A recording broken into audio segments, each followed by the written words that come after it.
बिहार में पीएम मोदी का चुनावी शंखना। पीएम मोदी का मिशन मिथिलांचल शुरू। मिथिलांचल की इन 30 सीटों पर एनडीए की नजर। बिहार में विधानसभा चुनाव का बिगुल बज चुका है। सियासी पारा इन दिनों हाई है।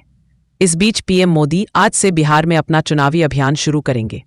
पीएम मोदी आज से जननायक त्रिपुरी ठाकुर की जन्म और कर्मभूमि से मिथिलांचल के चुनावी अभियान की शुरुआत करेंगे।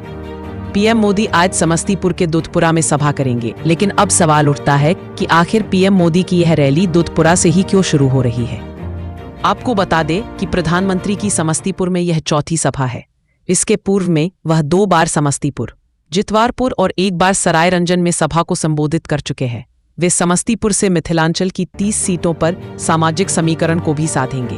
प्रधानमंत्री के इस दौरे से विपक्षी खेमे में खलबली है, तो दूसरी तरफ एनडीए नेता इसे अपने लिए संजीवनी मान रहे हैं। भारत रत्न देने के बाद प्रधानमंत्री पहली बार जननायक की जन्मभूमि पर आ रहे हैं। केंद्रीय मंत्री और जननायक के पुत्र रामनाथ ठाकुर बताते हैं कि प्रधानमंत्री के आम जनमानस की आगवा को लेकर पलक पावड़े बिछाए।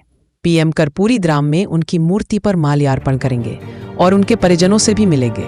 एनडीए मिथिलांचल के क्षेत्र में अपनी पकड़ और मजबूत करने एवं विकास बनाम जातीय समीकरण की नई बहस छेड़ने की रणनीति बना रहा है।